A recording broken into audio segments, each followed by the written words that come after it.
Dalam kasus korupsi Bupati Pemalang terungkap seorang staf administrasi KPK menjadi salah satu tersangka pemerasan. KPK menegaskan akan menindak kasus ini tanpa pandang bulu. Dia telah menetapkan 4 orang sebagai tersangka. Dalam kesempatan ini KPK sekaligus menegaskan bahwa setiap penanganan perkara yang KPK lakukan dilakukan secara objektif, transparan dan akuntabel, termasuk apabila perkara itu juga melibatkan oknum KPK itu sendiri. Hal ini sebagai wujud komitmen KPK untuk memastikan tegaknya tiang integritas baik pada kelembagaan KPK ataupun pada setiap insan Komisi Pemberantasan Korupsi. Usai 24 jam diperiksa, Bupati Pemalang Anom Widiantoro ditahan KPK. Bersama 3 tersangka lain, Bupati Pemalang diduga terkait dugaan suap proyek dan jual beli jabatan di lingkungan Pemkab Pemalang. Memakai rompi tahanan, Bupati Anom Widiantoro keluar dari ruang pemeriksaan dengan tangan terborgol pada Kamis pagi. Anom langsung digiring ke mobil tahanan. Anom meminta maaf pada masyarakat Pemalang atas kasus yang menjeratnya. Namun Anom membantah melakukan jual beli jabatan.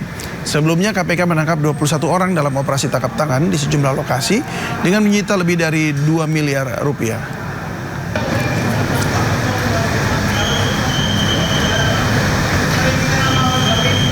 Indonesia darurat korupsi. Indeks persepsi korupsi Indonesia masih tak menunjukkan perbaikan yang signifikan.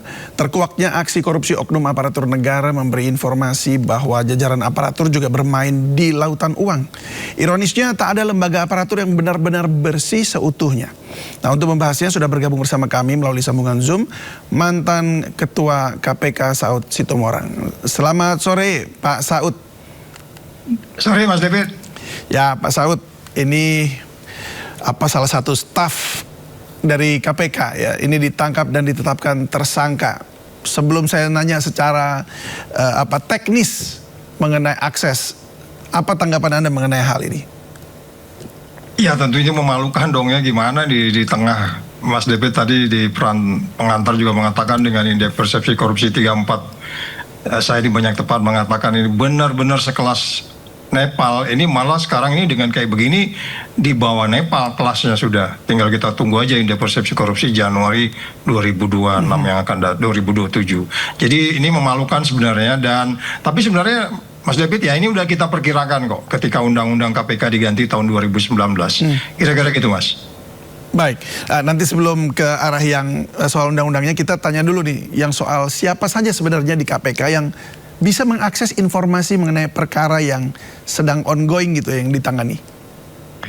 Ya itu tergantung nanti pertama kali laporan itu dikirim lewat siapa gitu, lewat email kah, atau lewat telepon, atau lewat kemudian surat di bawah itu kan setiap pagi itu ada orang ngantar-ngantar tuh di bawah tuh.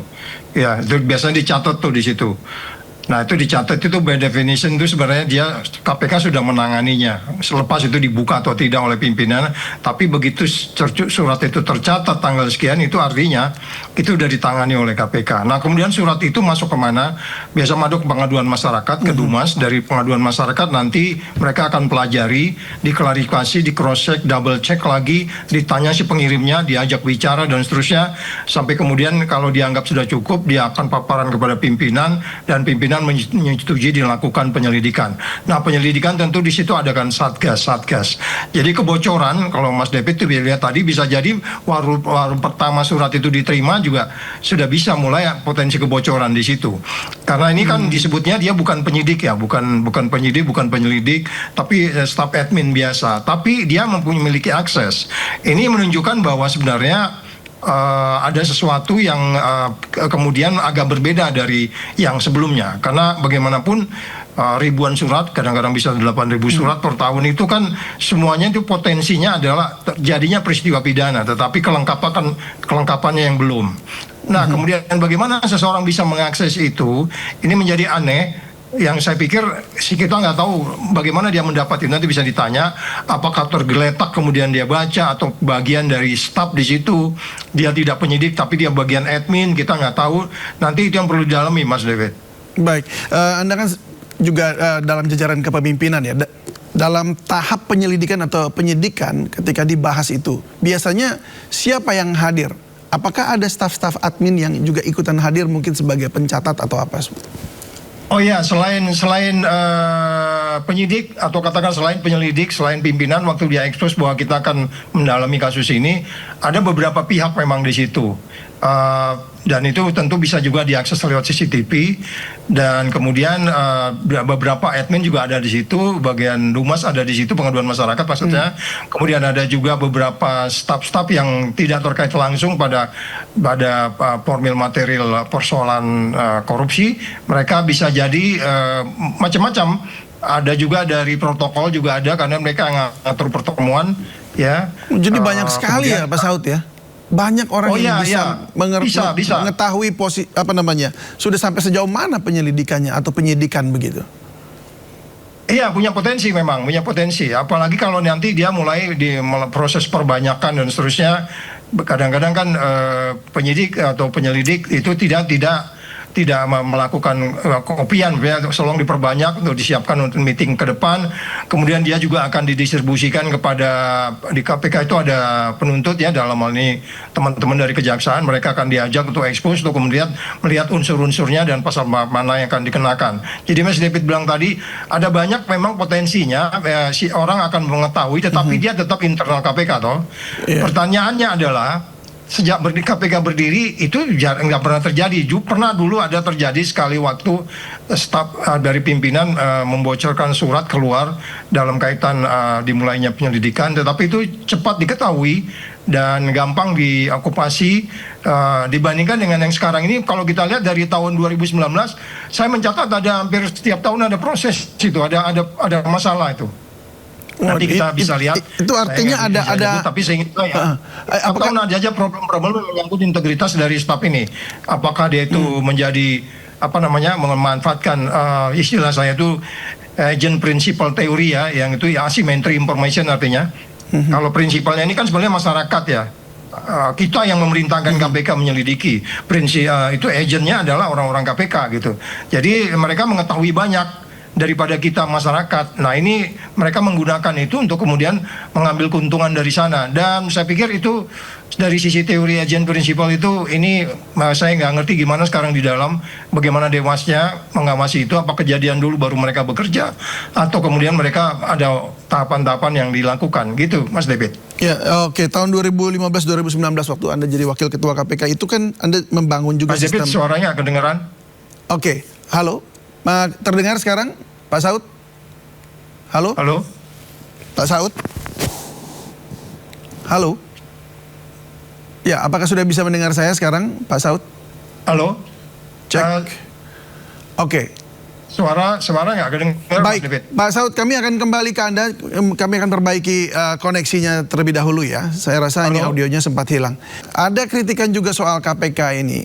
OTT yang dilakukan KPK dalam beberapa hari terakhir di sorti publik. Di satu sisi patut diapresiasi, namun Boyamin Saiman heran kenapa KPK hanya menargetkan OTT di daerah saja, bukan kasus yang besar. Kita dengarkan.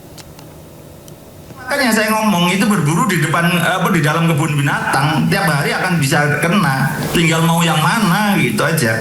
Nah, tapi juga saya kritik KPK justru rajin OTT di bupati-bupati ini, ya mereka jiper karena sudah makin menurun kualitasnya, karena apa? Tidak berani yang besar.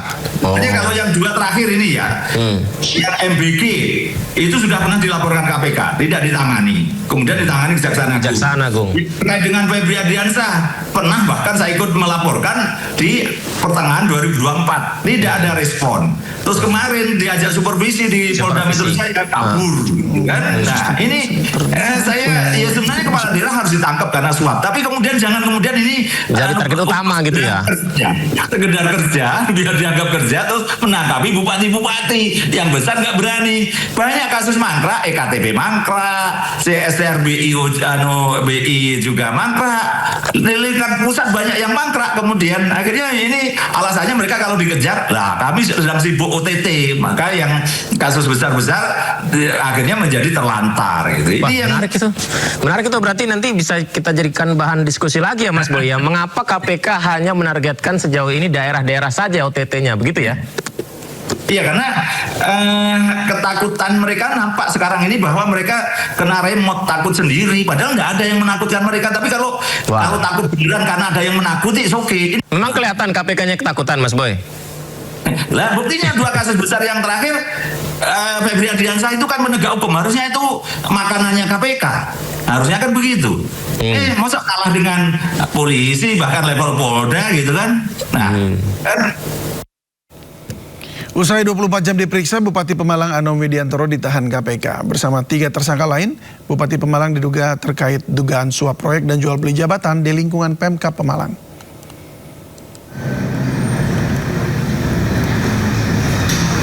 Ya, memakai rompi tahanan, Bupati Anom Widiantoro keluar dari ruang pemeriksaan dengan tangan terborgol pada Kamis pagi. Anom langsung digiring ke mobil tahanan. Anom meminta maaf pada masyarakat Pemalang atas kasus yang menjeratnya. Namun Anom membantah melakukan jual beli jabatan. Sebelumnya KPK menangkap 21 orang dalam operasi tangkap tangan di sejumlah lokasi dengan menyita lebih dari 2 miliar rupiah.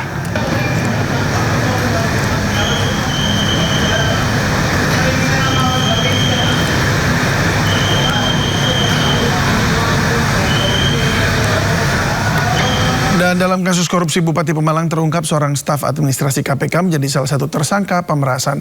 Dan KPK menegaskan akan menindak kasus ini tanpa pandang bulu. Dia telah menetapkan 4 orang sebagai tersangka.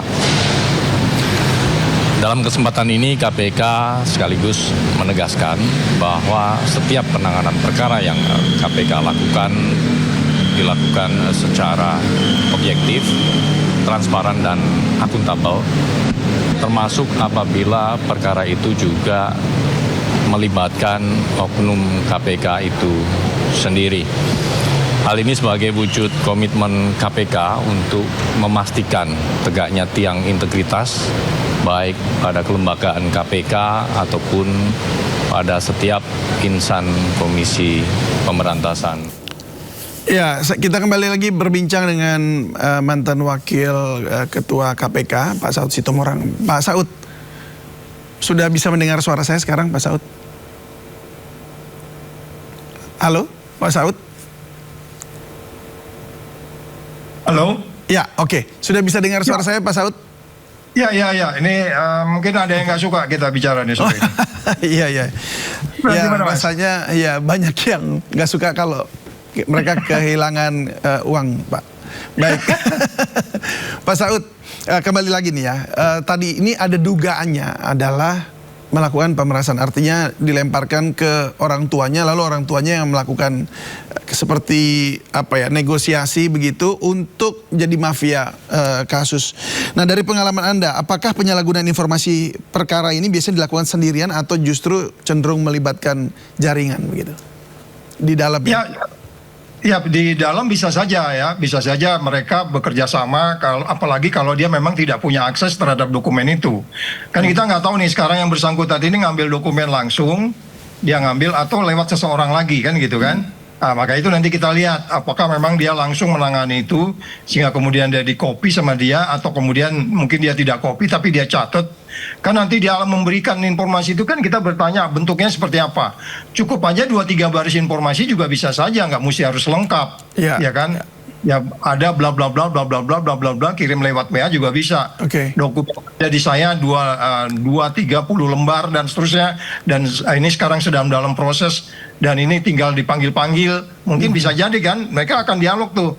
Tahapnya sekarang lagi dipanggil sehingga kemudian si yang di daerah ini tahu, oh iya kok dia tahu benar ya, berarti memang saya lagi dipanggil minggu lalu gitu. Jadi tahapan-tahapan itu pun berarti dia ikut betul dalam tahapan itu, dia yang ikuti, dan itu yang nanti kita minta pengawas internal, inspektorat ataupun kemudian dewan pengawas untuk melihat ini, karena ini memalukan sekali dan saya pikir ini akan terjadi begini terus kalau kemudian tidak ada upaya-upaya pencegahan yang lebih masif dan kemudian memberikan sanksi berat. Apakah kemudian ini bisa dinilai nanti dikenakan pasal berapa? Silakan nanti penyidik KPK yang akan menentukan dia dikenakan pasal mana gitu. Ya, karena yang patut dihindari adalah jangan sampai ada mafia kasus begitu ya, yang kemudian memanfaatkan orang-orang di dalam KPK sendiri seperti staf KPK seperti ini ya.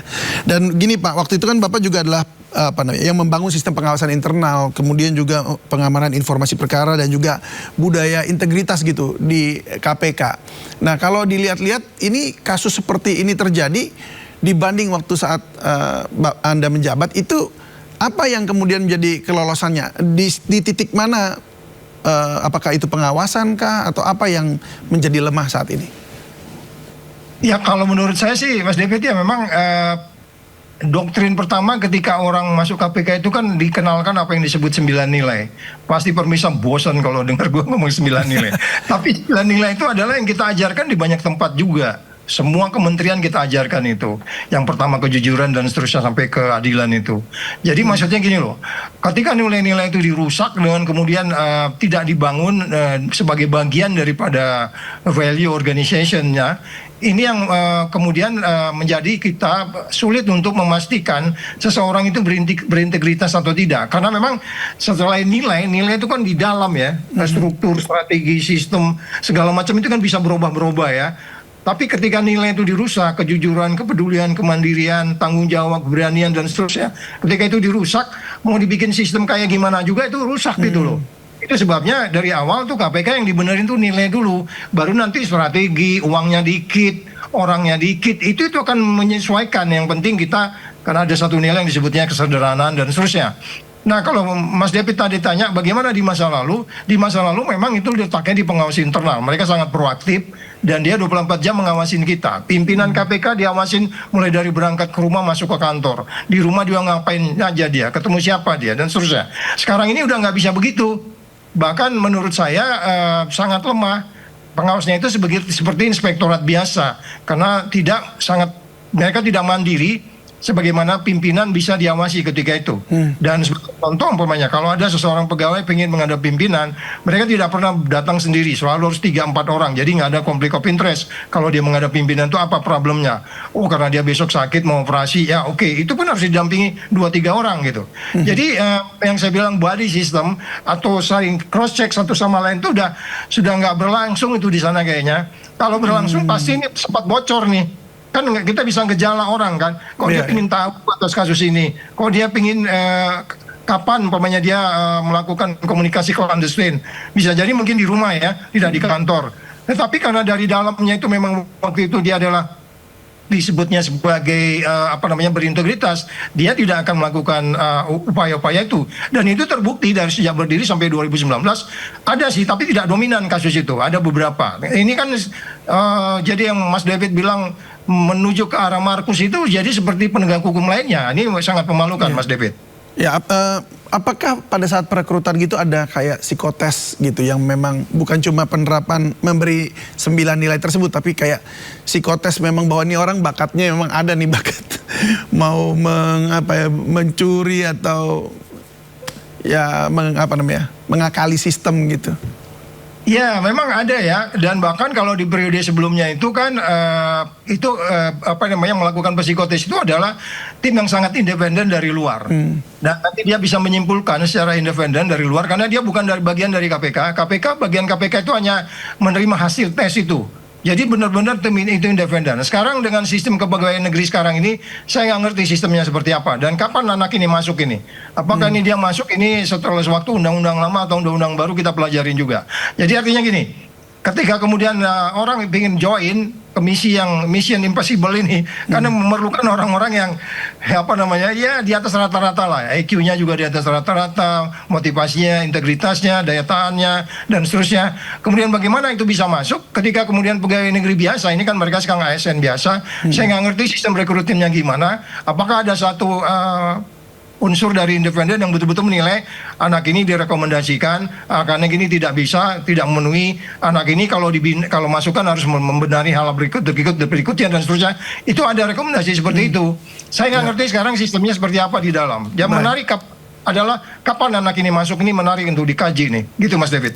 Oh ya, itu bisa menjadi catatan yang baik. Nah, dan begini, sekarang Pak Saud ya, ini tadi sempat dengar tayangan yang disampaikan oleh Koordinator MAKI, Boyamin Saiman.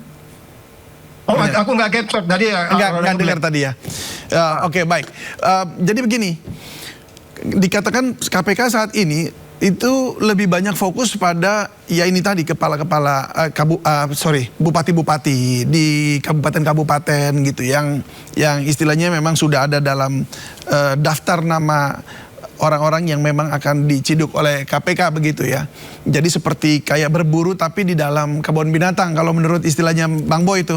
Nah, tetapi melupakan untuk mengambil kasus-kasus besar yang ada di pusat, seperti bahkan yang kasus yang sekarang ini yang Febri Adriansyah dengan dugaan korupsi dan juga TPPU yang seharusnya itu ditangani oleh KPK. Nah, kalau menurut Anda sendiri bagaimana Pak Saud? Apakah memang seharusnya KPK yang mengambil alih kasus tersebut? Ya, memang dari awal kan sejak KPK itu didirikan karena ada dua problem di instansi Indonesia dalam hal ini kepolisian dan kejaksaan. Jadi dia disebutnya di situ di undang-undang disebutkan dia harus mampu men-trigger orang untuk kemudian bisa melaksanakan pemberantasan korupsi dengan benar. Dan kemudian pada bagian lain KPK juga diminta untuk kemudian menggunakan wewenangnya untuk mengambil alih beberapa kasus, dan di pasal 10A itu Undang-Undang KPK 2019 itu juga ada disebutkan penegasan itu bahwa dia independen. Tapi ketika disebut dia bagian dari pemerintah, dia menjadi agak menjadi ragu kalau menurut saya, karena nilainya itu dia menjadi bagian dari pemerintah itu seperti kayak code sign gitu. Jadi kayak seperti kode, lu harus ikut gua gitu. Jadi ini yang mereka tidak independen. Oke, kemudian kenapa kemudian ada sampai 12 kasus belakangan di daerah, kita nggak bisa menafikan karena para kepala daerah juga menyengsarakan rakyatnya. Mereka harus diambil juga, harus ditindak Setuju juga itu, Pak. Ya. Kalau kita bicara prioritas, ya memang ada lebih berprioritas. Di Jakarta banyak yang lebih berprioritas, dan kita kan lihat bagaimana di level menteri, di level kepala lembaga, ya kan, itu menjadi sangat prioritas dan anggarannya cukup besar. Karena kita bagaimanapun kan kita harus berpikiran yang disebutnya bahwa KPK itu harus ada yang disebutnya dari dulu itu big fish ya. Dia menangkap, jangan hanya menangkap small fish, tapi big fish. Ada sebutan ketika saya ingat sekali waktu wawancara itu, konsep big fish itu seperti apa. Itu kan filosofi mendalam. Nah, big fish itu Anda nggak akan bisa kalau tim Anda itu lemah. Ya kan, masa ngawasin satu orang aja sehingga bocor aja nggak bisa. Ini gambaran besar bahwa Anda sebenarnya tidak memiliki kapabilitas untuk mengejar big fish. Yang kecil-kecil Anda menjaga anggota aja nggak bisa sampai bisa bocor dan berkomunikasi dengan orang tuanya kemudian melakukan perilaku seperti Pak Saud, KPK saat ini ada katakan kapabilitasnya kurang begitu berarti ya untuk mengurus big fish. Kapabilitas dan integritas ya. Oke, baik. Tapi ini bicara soal sebenarnya kurang kapabilitas atau memang dikondisikan demikian? Artinya karena memang ini wilayah dari aparatur begitu sehingga nggak boleh disentuh-sentuh. Oh iya, itu makanya saya bilang filosofi. Kenapa KPK dibentuk? Karena ada dua masalah di kejaksaan dan kepolisian. Itu sekarang mereka nggak paham. Ya kan, dia nggak mengerti. Ya, karena sekarang sudah jadi bagian ke pemerintah begitu ya?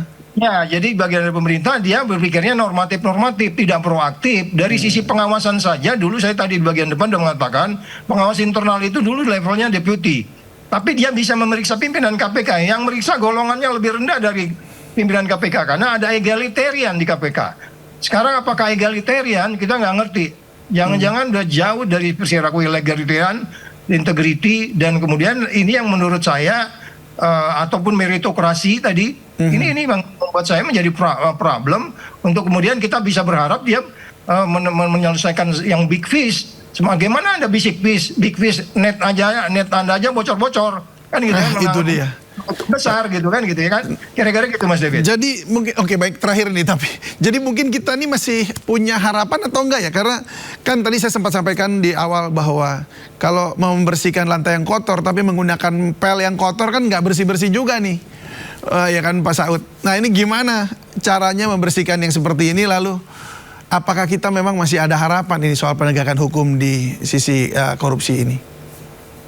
Ya, saya katakan kembali lagi, pemberantasan korupsi itu nggak lepas dari yang namanya struktur, strategi, sistem, skills, terus kemudian cara-cara, teknik-teknik dan seterusnya. Walaupun KUHAP sudah mengatur itu, tetapi at the end Anda bicaranya itu manajemen. Ketika Anda bicara manajemen, Anda bicara behavior, Anda bicara perilaku. Saya sudah mengatakan tadi, how can you catch a big fish? Kamu net kamu aja bolong-bolong gitu loh, iya kan? Gimana nangkap ikan besar gitu? Jaring kamu itu net itu bolong-bolong. Jadi maksud saya, ini sebenarnya saya bilang kalau Mas David tanya bagaimana, di banyak tempat saya berulang-ulang, Mr. President please, kembalikan undang-undang KPK, nggak usah lewat DPR, bikin aja perpu, pasti Anda akan tidur nyenyak Mr. President. Saya pikir begitu Mas David. Kelihatannya saya sependapat Pak Saud. Terima kasih banyak Pak Saud Situmorang sudah berbagi bersama kami di Sindo Sore. Semoga penegakan hukum kita kembali seperti sedia kala. Salam sehat selalu. Ya, sama-sama.